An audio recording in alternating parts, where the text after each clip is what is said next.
Hello and welcome to another edition of Pulp Picks. My name is Patrick. I'm Fritz. And we're here to give you this week's reading recommendations for New Comic Book Day. It's kind of a fantasy theme this week. I've read a number of fantasy. A little bit. Books. I mean, mine isn't super fantasy themed, but No. Yeah. That's okay though. Yeah. Last week everything was horror themed. Yeah. Yeah, and now we've got Everyone has swords in ours. I believe. There you go. There's the blade. theme this week is swords. Yes. Yeah. And books. There was a lot of references to old literature. So, yeah, well, let's get started with your book. So, mine definitely feels like it's a bit on the thicker side this week because this is issue 25 of XMen. This is kind of like the big, like kind of an epilogue to last week's Hellfire Gala, which, if you didn't read it without getting into too many spoilers, did not go well for the mutants. Things are looking about as bad as they ever have. Which, the fact that I normally hate whenever they do that, but I'm still super excited for all the current X-Men books that they're putting out right now, tells you that I trust that they've got a plan for this one. I don't think this is another decimation or It feels Mpox. like every 5 years has to wipe out all the mutants. Yeah. But I don't know, this one, I don't know, I feel like it's off to a really strong start. Basically, without getting too many details, a lot of the mutants are currently off the board for one reason or another. Orcus has kind of not like they've taken over the world or anything, but they've built up enough goodwill that they're kind of they even kind of say it in here, they're the new shield. We're the ones here to protect you. And one of the really insidious things they do is they're trying to be oh, we're also just trying to round up kind of mutants here and there to get them away from the people. So, the people can't be dangerous to them. That's never happened in history.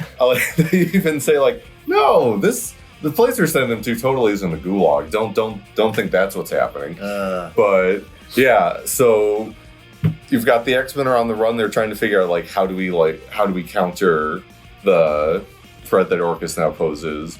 It kind of is touching base with all the little spinning, because there's so many spinning plates now with all the little groups running around. So it touches on, you've got our main X-Men group, mostly focusing, as you can see here, a lot of this issue has to do with Kate Pryde back to being Shadowcat, going full ninja on here.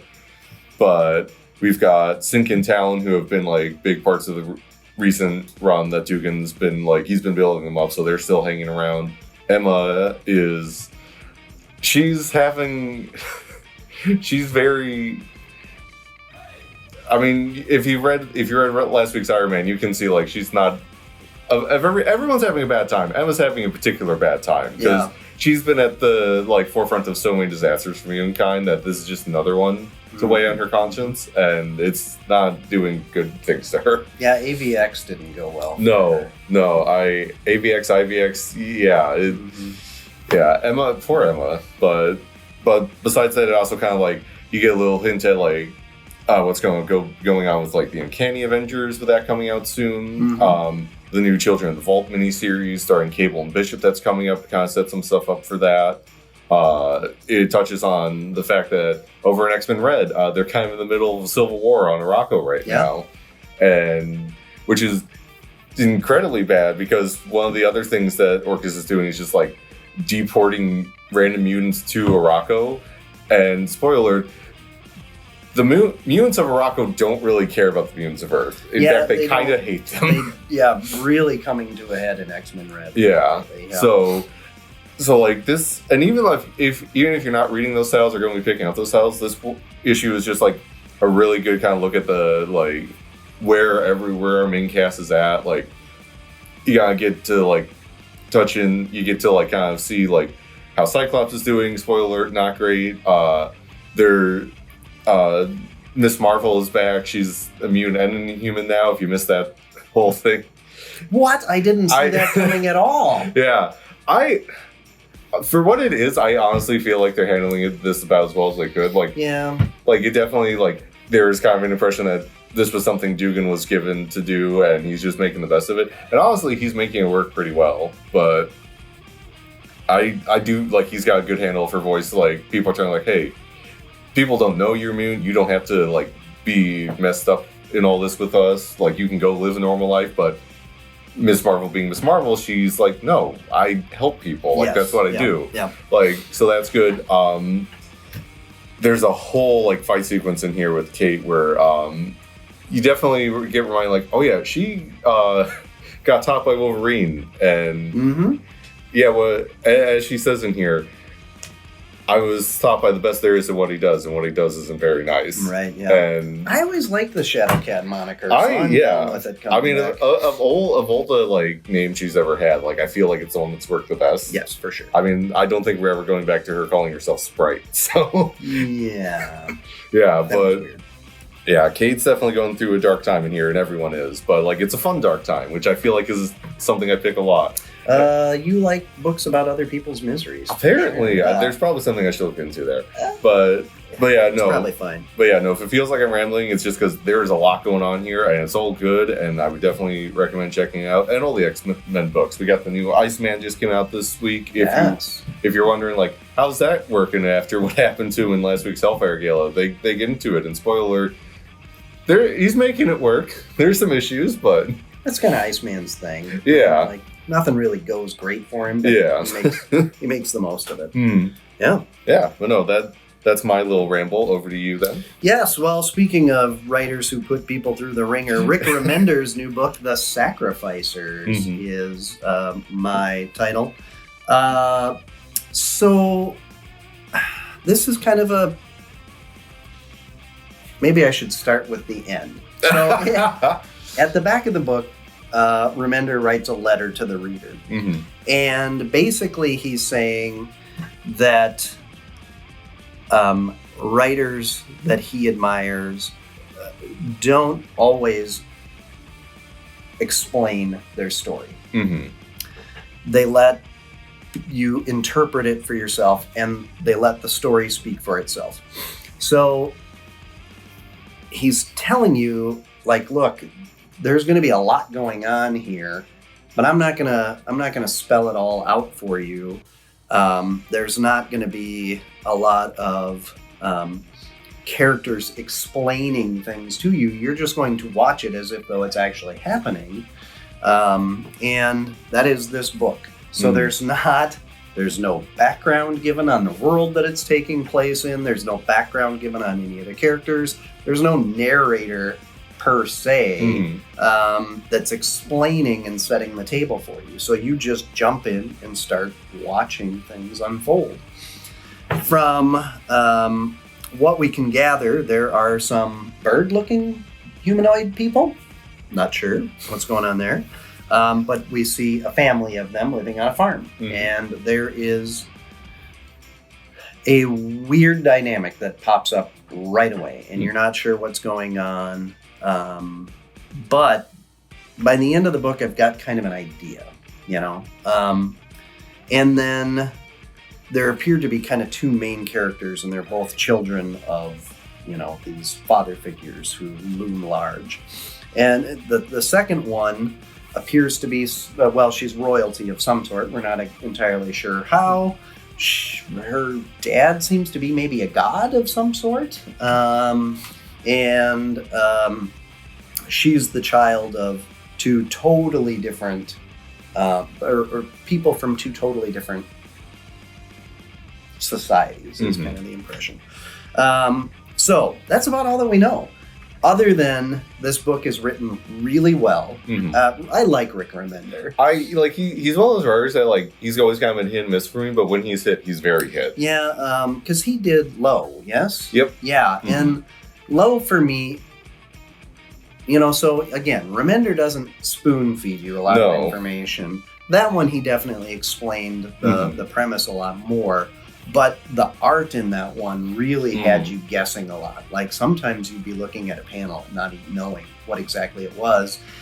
And then later, with the context of what's happening, you could go back and look at it and kind of understand it more. This is not like that at all. The art is very clear. It's very precise. It's beautiful. It's just absolutely gorgeous. Which really helps with the fact that they're being a little more vague as far as the narrative and everything. But it's a lot of fun in kind of a twisted way. I mean, sacrificers. It implies some bad things. Bad things happen. Yeah, so, but it was the first book that I read this week because I was really curious about it, and it did not disappoint at all. I think for anybody who's looking for something that's got some fantasy, got some mysticism, got some mythology, and it's written by, I mean, he says in the back of the book he's been writing comic books for 26 years. You can tell his craft is well honed. And again, the art and the story and everything just blends together so well. It's really worth a read. If any of the things that I said piqued your interest, I highly recommend it. It was really good. So, and it kind of leads into our next book, which is also very fantasy based. We went with, this might be a first time. I mean, sorry, Dynamite, right? No, Titan. Sorry, Titan. We've never picked one. We've never picked a Dynamite book. I don't think either, but. Well, no, but I do think because didn't Corey, when he was here, didn't he pick like the Cowboy Bebop comic when that came out? Because that was Titan. Not knowing that the show had already been the show adaptation. That's a funny. Not knowing that the live action show had already been canceled. Which is funny because from what I understand, like the comic was actually like really good. Everybody that I talked to said that the comic was really quite good. So you're on a roll apparently. Titan. Whenever we do pick you, it's good. Yes. Well, I mean, we like to think that. Well, I mean, yes. It's kind of. I only pick the worst things. Yeah. But this is Conan the Barbarian by Titan. Really well done. If you like classic Conan, this definitely feels like classic Conan. And I'll admit, I enjoyed the beginning of the Jason Aaron Conan run for Marvel, and I kind of fell off just because I was reading so much stuff, and once you fall a couple issues behind, and whatever. But again, I'd never read the Robert E. Howard books. But, I've certainly been I'm of a generation that was exposed to a lot of Conan. Thank you, Arnold Schwarzenegger, and Marvel Comics.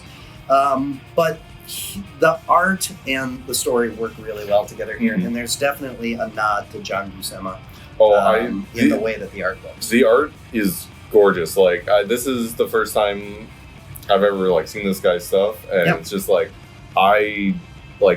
instant, even just the panels where it's just random people just doing their stuff, it looks gorgeous. It's amazing, and it's a lot of it's in the cheekbones, right?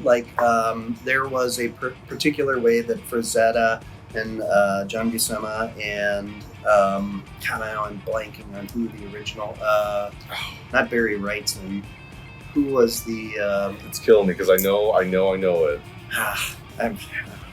I'll probably flash it up on screen because it's idiotic that I can't think of it. I know. It's a massive artist. As soon as we think of it, it'll be obviously. So anyway, but they had this look in these fantasy figures where their head almost looked sculpted. What was it, Gene Colan? No, it was not. No. Sorry, anyways. But so this looks amazing. The story's off to kind of an interesting take.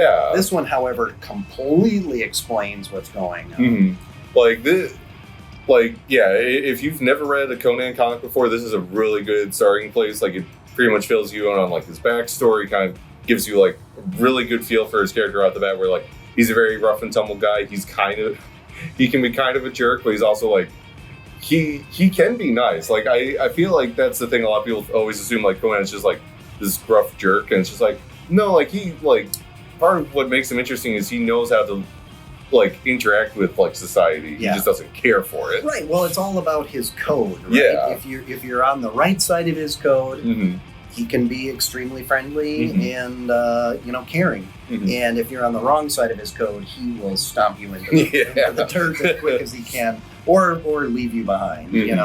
So, but the action was great. Oh, the action's phenomenal. The panels with they're so dynamic, and everything works on this one. I was really pleased. I was excited about this book, but it definitely met all my expectations. Really good. Oh yeah. Yeah, and there's a horde of creature. I don't want to give too much away. And we don't really know too terribly much. We know that there's something behind it. It hints at that a little bit. But it goes kind of from bar fight to all out. mayhem and slaughter. So if that's your thing, dig in. I will say, speaking of being your thing, like with it being Conan, we would be remiss that we didn't mention that there are elements of its time in here, like. Yeah, you know, I mean, they try to.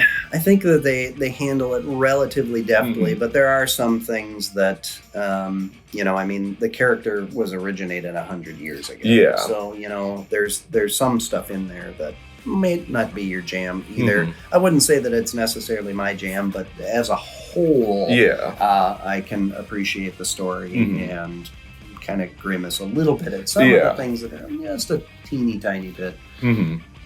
Not quite the way that I would have done it, but I understand too. They're trying to keep with the character and probably bridge that gap. You know? But yeah. So anyway, well, we will be back next week with more picks. Be sure to like, follow, subscribe, check us out on social media and our website, and most importantly, come on through our door because we love seeing you in person and talking to everybody about what they're reading. Be sure to leave some comments behind because we also enjoy those, and we'll be back next week for more picks. Thanks for joining.